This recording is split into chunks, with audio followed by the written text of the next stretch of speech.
What's happening? Happy Sunday to you. School started on Friday. How about that? Kids are like, boo. Parents are like, yes.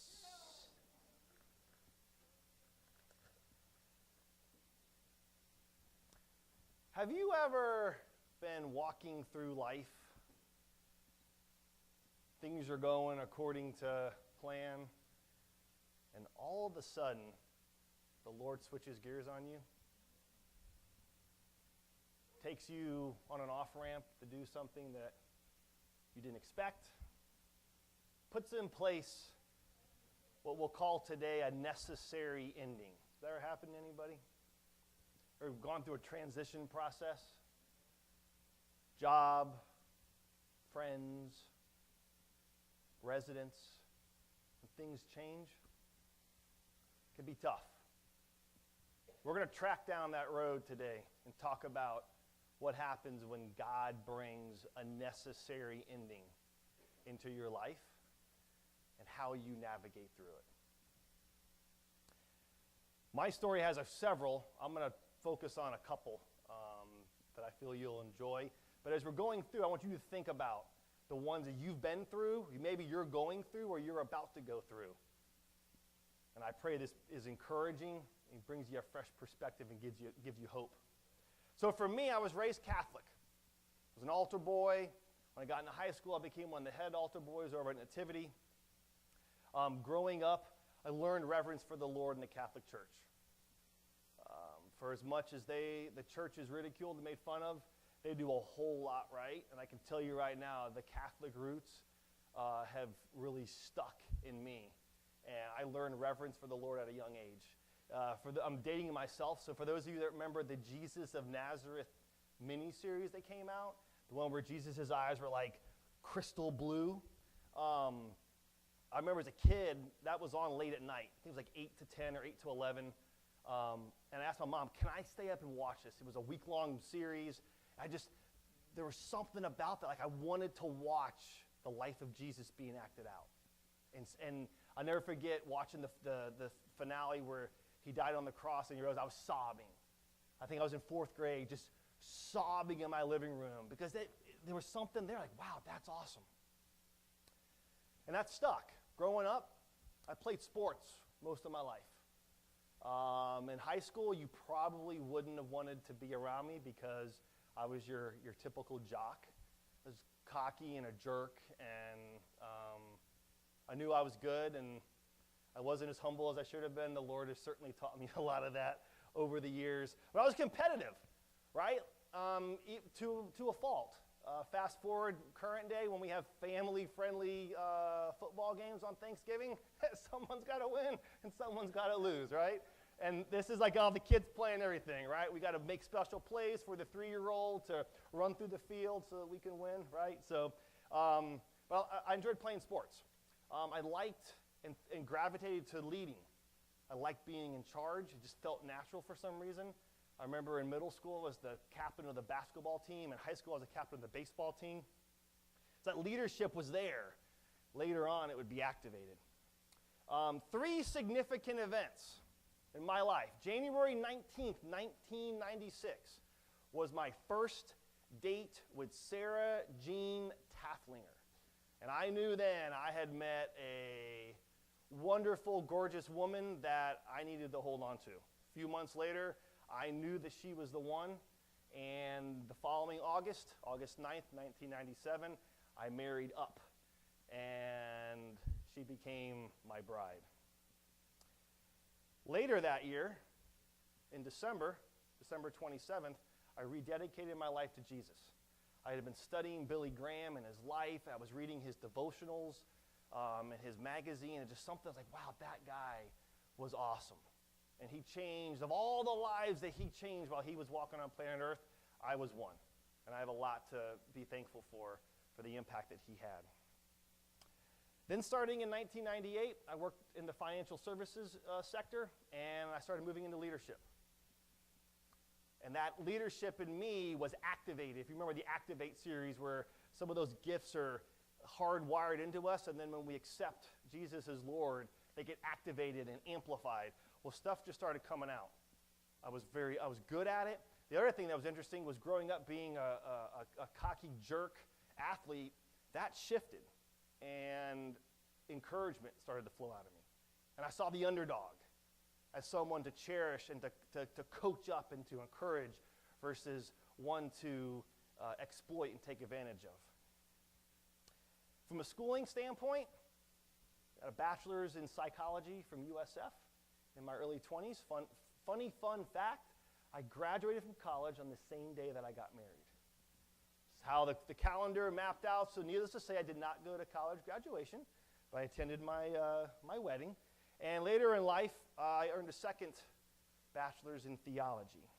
So all that being said, I'm not going to go into those details. That's just a little background. But along the way, if you think about it, elementary school, middle school, high school, jobs, college, there's different checkpoints along the way where one thing ends and something else begins. In Ecclesiastes 3:1, it says there's a time for everything and a season for every activity under heaven. Season, start, stop. Purpose in the middle. God lays it out beautifully. When you think about your life, you have gone through seasons of change, and there's been a reason and a purpose for that. The 4 seasons are intentional and by design, and we benefit from them. There's a purpose. In Florida, the 4 seasons are summer and maybe spring, right? We don't have much of the 4 seasons, but if you've lived up north or you've been around cold weather, you understand the coldness in the winter. There's a reason for that. It's a time to rest. Spring and summer are a time to plant and grow. Fall's a time to harvest. But there's a definitive start and stop, and it's by God's design. And along the way, in our lives, there's necessary endings. There's things that need to stop so other things can begin. School, sports, jobs, extracurricular activities, you name it. And these transition periods can be stressful and painful and hard. But that stress is temporary. It's uncomfortable because what we're used to is changing.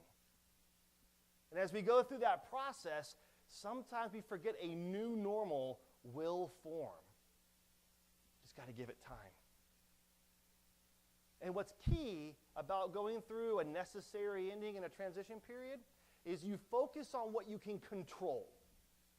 We like to focus on everything we can't control, and then it stresses us out, and we wonder why we're nasty and in a bad mood, and we're tearing people's heads off, and we have no patience because we're focusing on things that are out of our control versus what's in our control.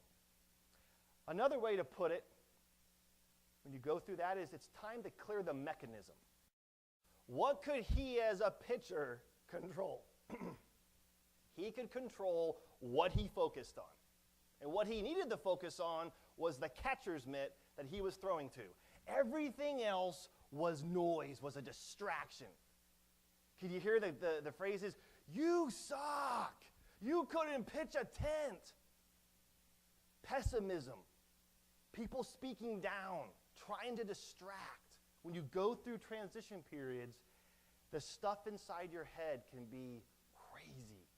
The devil seems like he's pushing the buttons that he knows he's trying to get a reaction from. But the reality of it is we control what we think about and how long we think about it. For us, clearing the mechanism is perfectly laid out in Proverbs 3, 5, and 6. Trust in the Lord with all your heart. Lean not on your own understanding. In all your ways acknowledge him, and he will make your paths straight. See, when you go through a necessary ending or a transition period, you will lean on something.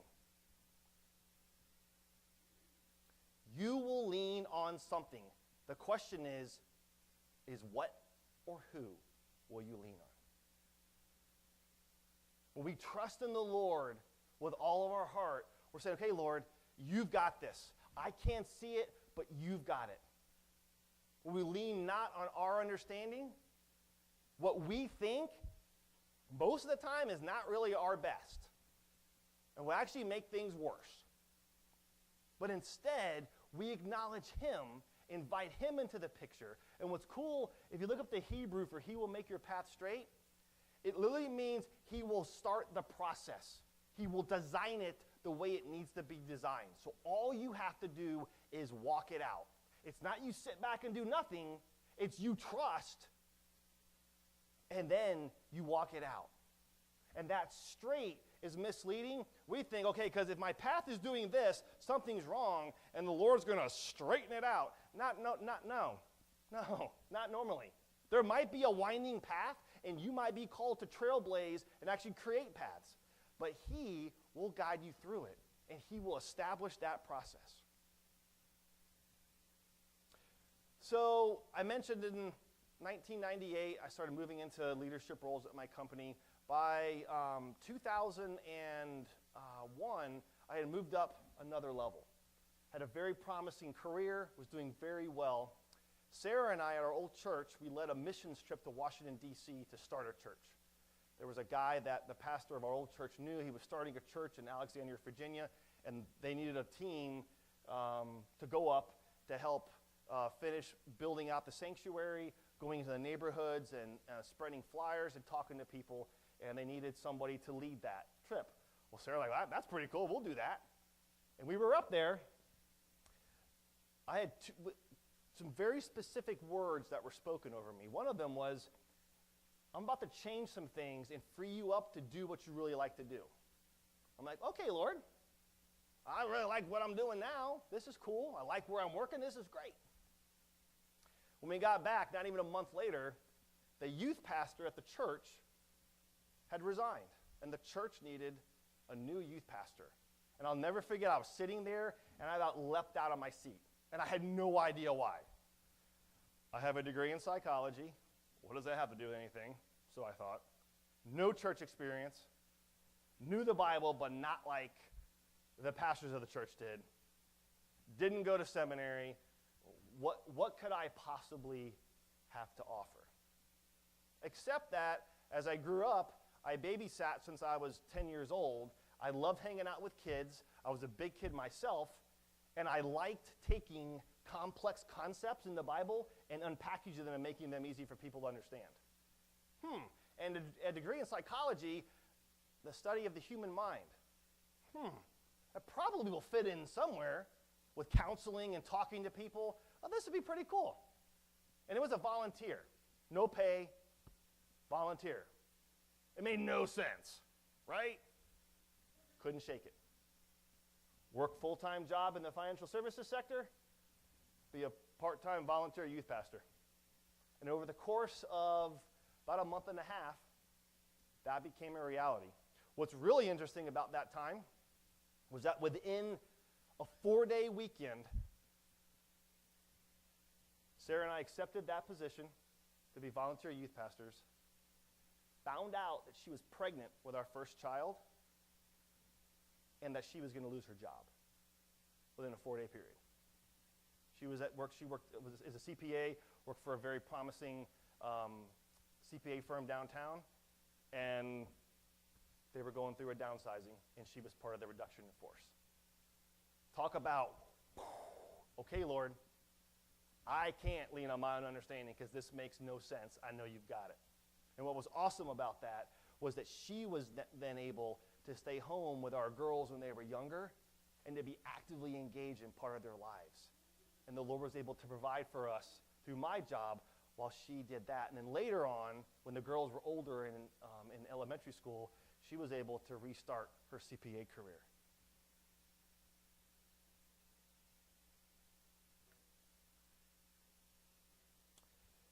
So this was part-time volunteer work. It turned into part-time, actually paid, and then something, and it was weird. Something in late 2002 started to, I couldn't shake it. I felt like the Lord was calling me to go full-time, which again made no sense, but I had a peace about it. I knew it was right. Now mark this date, January of 2003. We'll come back to it later.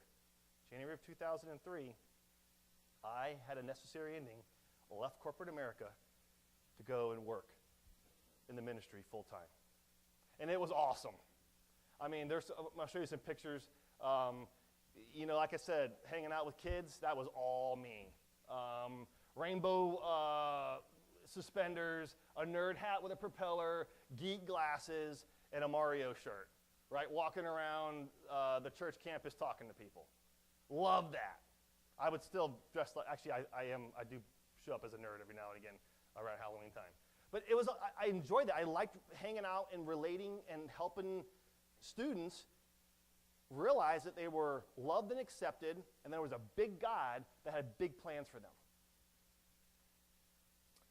This is a picture of then my family. Carter, who is 16 now, she was 3 in that picture. You notice my hair is a little different. Okay, I hadn't cut my hair in over a year. It was a rat trap. It was awful. That's why I keep it short now, because that's what it looks like when it gets super long. I had these big, huge Wolverine pork chop sideburns. It was fun. The kids loved it. But the reason I had my hair that long was I challenged the youth group to invite their friends. When the whole process, when this shift started in my life, this evangelistic perspective started coming out of me. I'm like, you know what? I don't mind throwing myself under the bus if it's going to benefit the kingdom. So I made a bet with the kids. The group was around 45, 50 students at the time. I said, if you get 100 kids here for a service, I will shave my head on the stage in front of everybody. And you can videotape it and hold it over my head for the rest of my life. And it took a year. And they gradually brought students in, and it became this thing. And a year later, I'm sitting up on the stage towards the last day of school, and they shaved me bald. Actually, it was a 0. It wasn't like the Bic. I didn't trust students with a Bic razor on my head. So shaved it off. It was awesome. But it was something cool about that. That was a lot of fun. This next picture was when we did a Rose outreach. This was right around, I think, when The Bachelorette, that whole concept of reality TV started. So we would raise money, buy a bunch of roses, and go to the local grocery stores. And the Saturday before Valentine's Day, the kids would go around and pass out roses. But as people came into the store or exited the store, of course, yes, I got permission from the store manager. We weren't just showing up being punk kids. And if they accepted a rose, the students would pray for them on the spot. See, Sarah and I wanted them to have an undeniable and irrefutable experience with God. We wanted them to walk out their faith. And it was amazing. There'd be students all over the parking lot praying, and like adults sobbing. Because A, they hadn't gotten a rose from anybody before, and B, they were shocked that these students cared that much. And this grew over the years, and this was in Temple Terrace off 56th Street and Bush. So there used to be a Kmart in that shopping plaza. This was Publix. We expanded the Kmart, and then the following year, we actually took over a cash and carry as well. But it was really cool. This was us at a beach service. So I had always wanted to do a service at the beach. This is Clearwater Beach in the fall of 2007 or 8. And the students had praise and worship on the beach. Gathered, I did a message. I'm holding a pumpkin. You can't see it, but Jesus' name is carved in the pumpkin, and it's lit from the inside. I don't remember why I did that, but I know there was a reason for that. It was cool, and they thought it was cool. But that was just, it was something to shake things up and do things differently. And this is a very special picture here.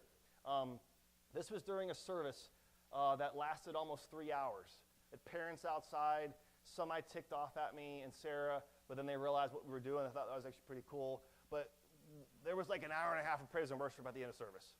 And the Holy Spirit dropped, and I didn't know what to do with it. We just rolled with it. And when we looked back, we were looking at old pictures. About 2 months later, one of the students said, "Erik, God's face is in the screen." I'm like, "What are you talking about?" And if you look, there's 2 eyes, a nose, a beard, and the picture of Jesus is in the screen. And that rocked their world, and they will never, that's something that, how can you deny that they're there and they're experiencing that? Who can deny that from them? Who can say, that's just the projector? That is the real deal, and it was actually really cool. Things were going amazingly great. And in the fall of 2007, due to circumstances that were completely outside of my control, I was given 90 days to find a new job. Everything was going great. Things were moving along. And things that were outside of my control, I had 90 days to find a new job. It was time to clear the mechanism, to get back into Proverbs, to trust the Lord with all my heart, to lean not on my own understanding, to acknowledge him. For a period, I did try to lean on my own understanding. Instead of calling my old boss and saying, hey, because I still kept in contact with him, hey, I'm going to be out of a job. Is there anything available? That was the last place I wanted to call. Why, you may ask? Because I thought, me, brainiac, knows it all, right? I thought that me going back would make God look bad and I would be a failure and a poor representation of the church. And over the course of a couple of months of me eating a lot of humble pie and realizing, you're not trusting the Lord. I remember the Lord very saying, you're not trusting me. This is not what I have for you. I want you to call your old manager. And when I finally did, in a matter of a week, I had an interview and had a job secured. And in early January 2008, remember January 2003, exactly 5 years later, I was right back where I used to be. When I left, I was in leadership. I came back entry level. That was okay because God worked all the finances out. Everything was exactly how it needed to be.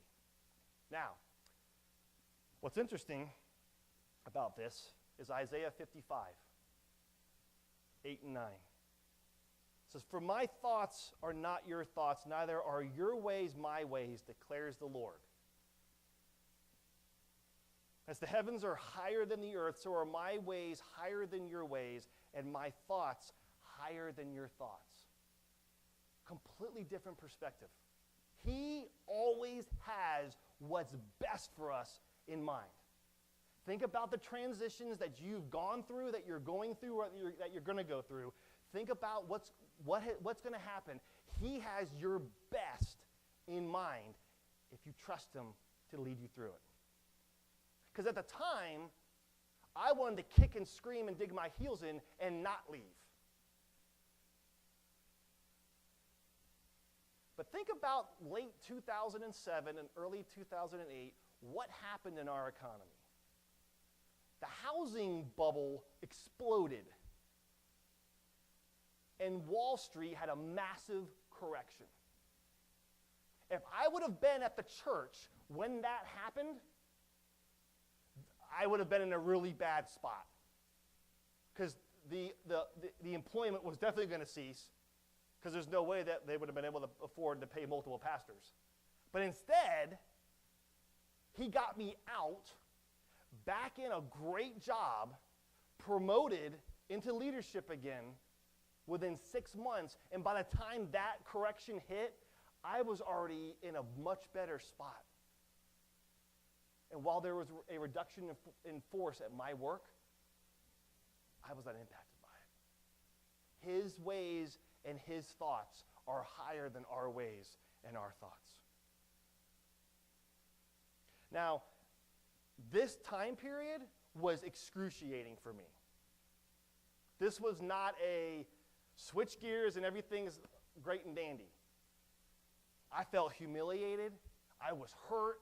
I felt expendable, and I had the carpet yanked out from underneath of me as a surprise. Did not even see it coming. And yes, I was back in a better place, but Sarah and I decided to stay on part-time for 1.5 years because we knew if there was a big disruption in the body, that it would be much bigger and the collateral damage was not worth it.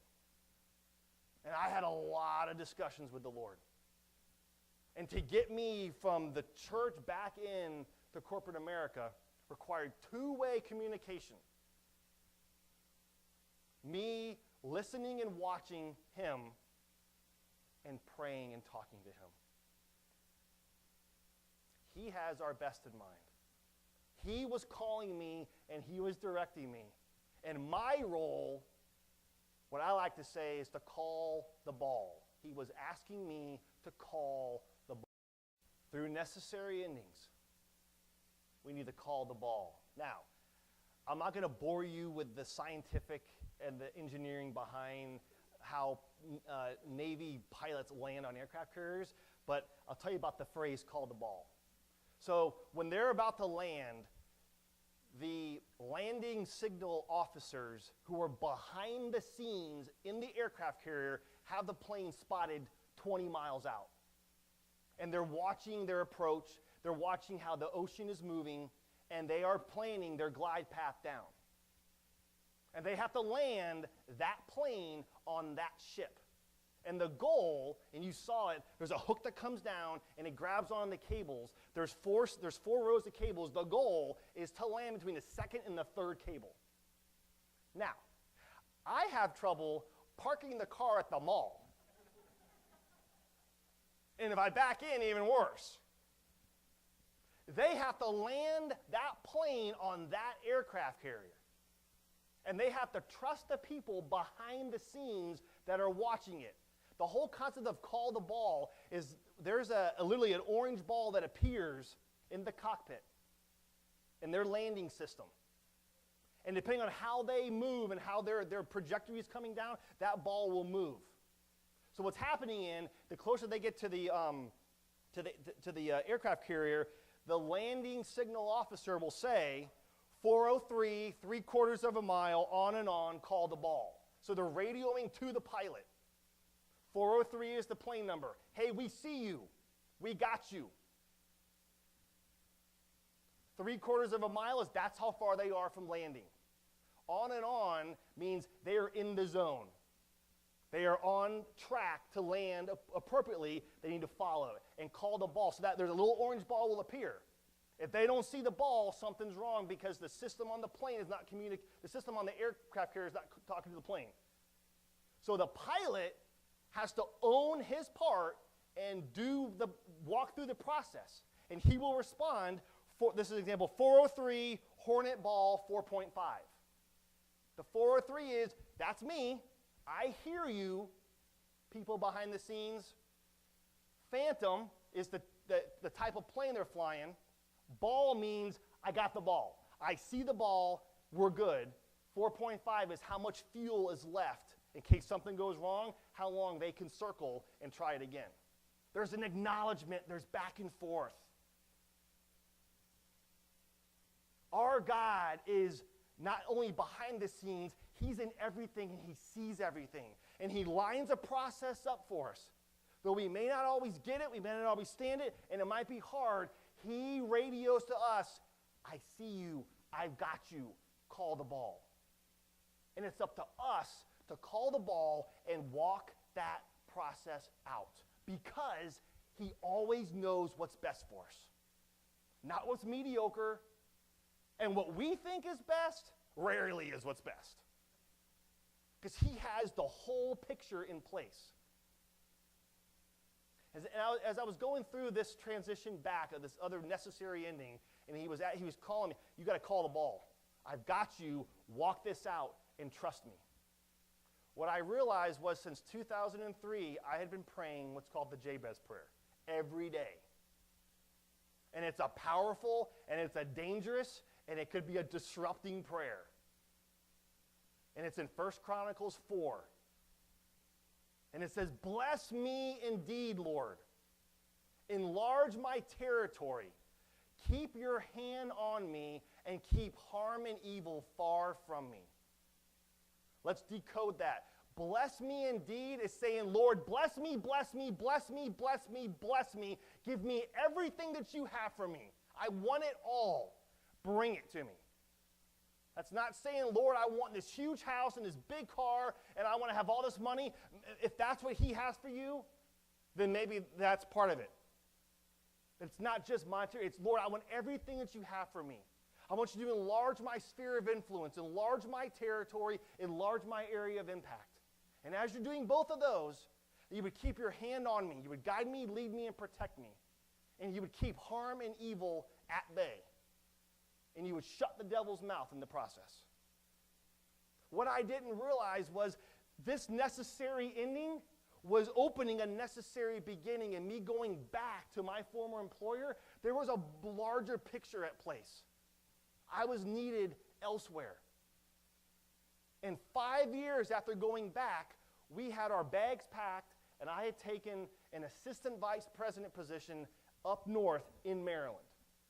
An opportunity that was very hard to pass up and was crazy, but it felt right and it made sense.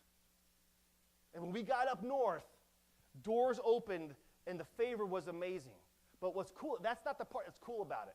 What's cool about it is that evangelistic perspective still continued to come out. I like doing prayer walks. I like walking areas that I want the Lord to move in. And he put it on my heart, hey, you've done that when you were a youth pastor. You've done that at schools. You've done that. You did it yourself when you were down in the Tampa office too. I want you to do it up here. And I want you to get more people involved, not just you. And this campus up north was huge. There was a campus in the suburbs of Baltimore. There was an office in downtown Baltimore. There was an office in Tampa. And there was another office out in Colorado. So I had friends and peers who were believers that I trusted.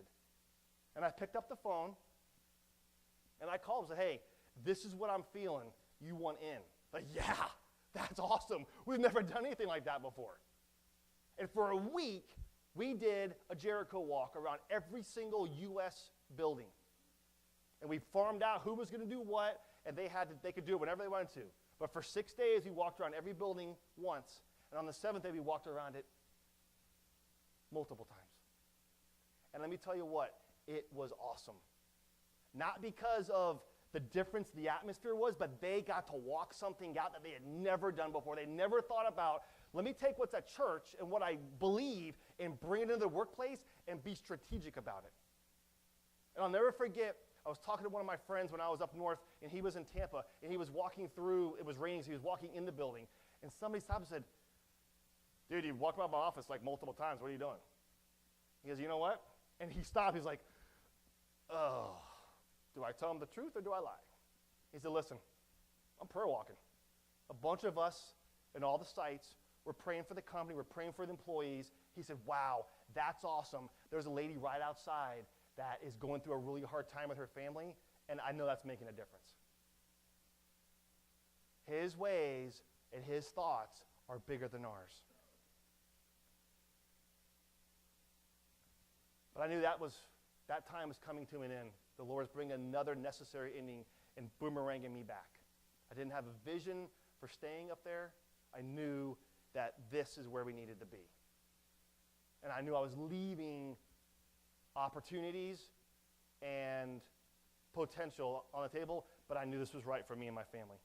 So we moved back 3 years later.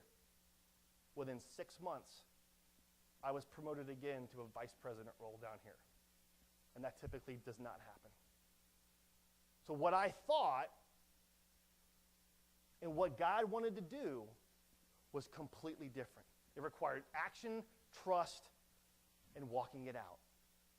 He was radioing, call the ball. I chose to call the ball or ignore it. And I chose to accept it. In all of this, there were a few truths that the Lord brought me back to. And I will close with this. You've noticed there's a picture of highs and lows and highs and lows. And wow, you have really done well. Yes, I have. But the Friday before Memorial Day, I found out that they're closing the Tampa office as of June 30th, 2019.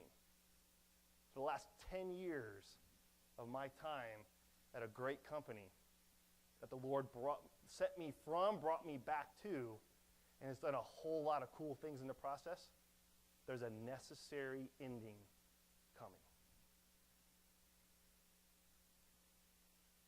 And these two truths that stood out to me through all the other necessary endings are this. I'm a child of the King of heaven, and he is my provider and my source. I want you to say that with me because I want that to stick, because my story today is not just for me. It's great to share, and I feel privileged to share it. This is for everybody. because everybody is navigating through something, but there's those two truths are universal. I want you to say it out loud with me. I am a child of the King of Heaven, and he is my provider and source. Let's say it again, and make sure it sticks good. I am a child of the King of Heaven, and he is my provider and source. The government, your company, they're not your provider and your sources. God has strategically put you where you're at for a reason and for a season. And if that means you're at one place for your entire career, great. I thought that would have been me, but it's not. But that's okay, because as a necessary ending starts, so does a necessary beginning. And whatever you're navigating through, when one thing ends, there's something else that's there. And everything that I share with you today, now I'm going to walk through again. I'm going to trust the Lord with all my heart. I'm going to lean not on my own understanding. In all my ways, I'm going to acknowledge him. And I'm going to allow him to set the process up and make my path straight. I'm going to acknowledge and say over and over again, Lord, not my will, but your will be done. Be it unto me according to your word. Your thoughts are higher than my thoughts. Your ways are higher than my ways. As high as the heavens are above the earth. When you radio and say, call the ball, I'm going to say, I've got the ball. And I'm going to land where you tell me to land. Because I realize, Lord, I've asked you to bless me indeed. And you bless in ways I can't fathom. I've asked you to enlarge my territory, enlarge my sphere of influence. That's what he's doing. And as he's doing that, his hand will be with me, and he will keep me from harm and evil. This is one of the most recent pictures of my family, taken at Easter here. What's cool about this whole process is I pray that Jabez prayer over them every day. And I get the privilege of watching them walk it out.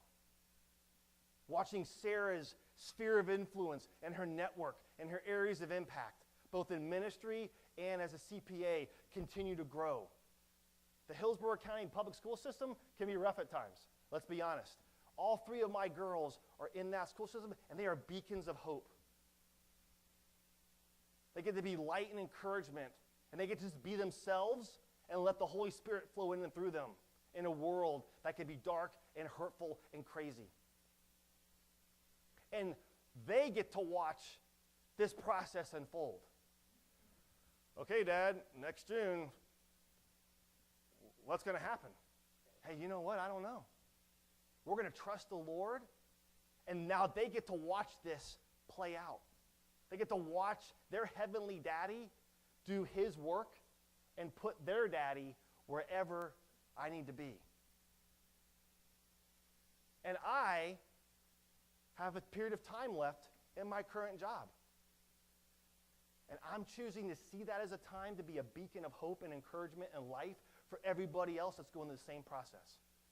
Yes, I have to go through it myself, and that is a work in process. But you know what? They get to see the hope.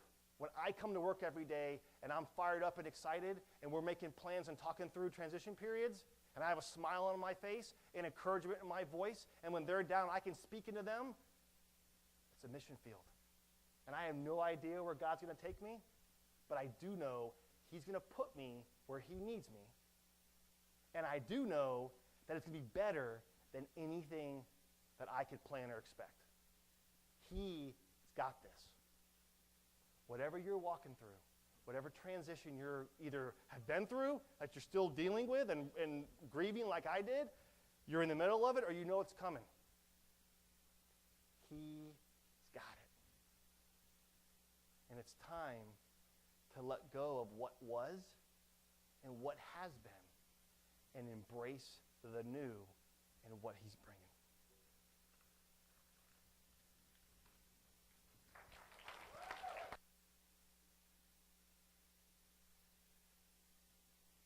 Man, isn't that good? You know, Eric, what I really love so much about you sharing your story is here he's talking about he's had these peaks and valleys, and yet he's not giving you his history. He's giving you what he's walking through. And he says, I'm getting ready to lose my job, and I don't know what comes next. And then just to hear him talk about, well, I'm getting up this morning, and what I'm thinking about when I go to work is this is a mission field because there's a lot of people who are scared and anxious and afraid, and I know I'm a child of the King, and I know he's my provider, and so I know he's put me here. That's inspiring. And when I thought about that, I thought about Eric there. I said, Lord, that inspires me. I want to be like that. And he said, well, listen, that's the mission field that I've called him to.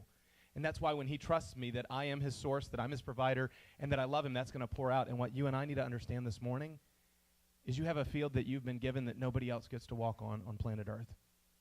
There's a place right now where we're in the middle of the journey. And is anybody flying a plane that you're not quite sure where it's going to be landed? Anybody in that going on in your life? You know, it's a very timely message for us. And I want to just invite you to stand with me. We're just going to spend a minute or two in prayer really responding to what the Lord has said through Eric. I'm just going to ask you to close your eyes with me.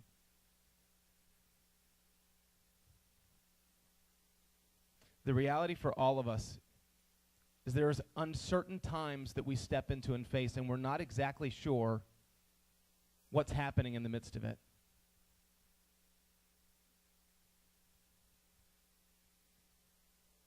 Maybe you've just come out of one of those. Maybe right now you're in a place where it seems like there's an ending that's come to something that you were loving, and you don't understand why it's come to an end yet. Maybe right now you find that there's a whole lot of fear and anxiety and stress in your life because there's something that's precious that you're trying to defend or that you're trying to arrive at.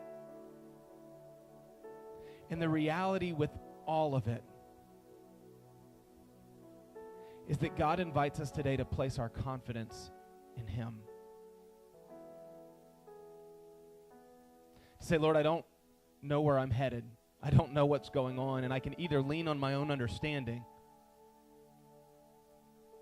or right now in this moment where I would otherwise be fearful, where I'd otherwise be stressed out, in this moment I choose to say that I believe that I am a beloved child of the King, that you love me, that you adore me, that you see me,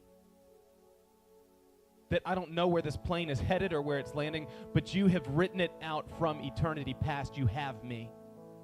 You see me. You've got me. I believe I'm a beloved child of the King. And I believe, Lord, that you are my provision. You're my source. You're my hope. You're my joy.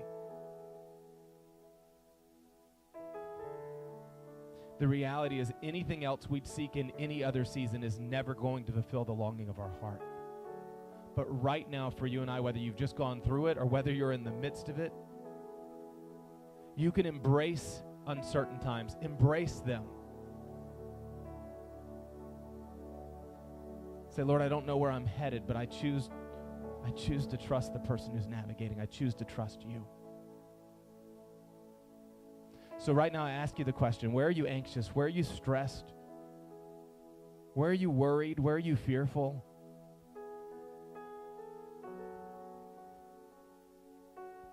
Would you just right now in that place say, Lord, I choose to believe that I'm your beloved child, that you love me.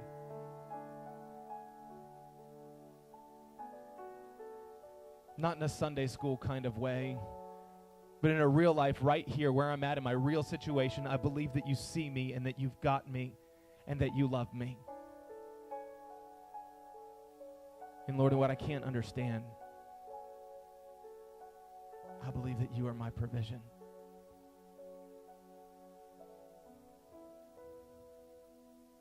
I choose just to rest in you.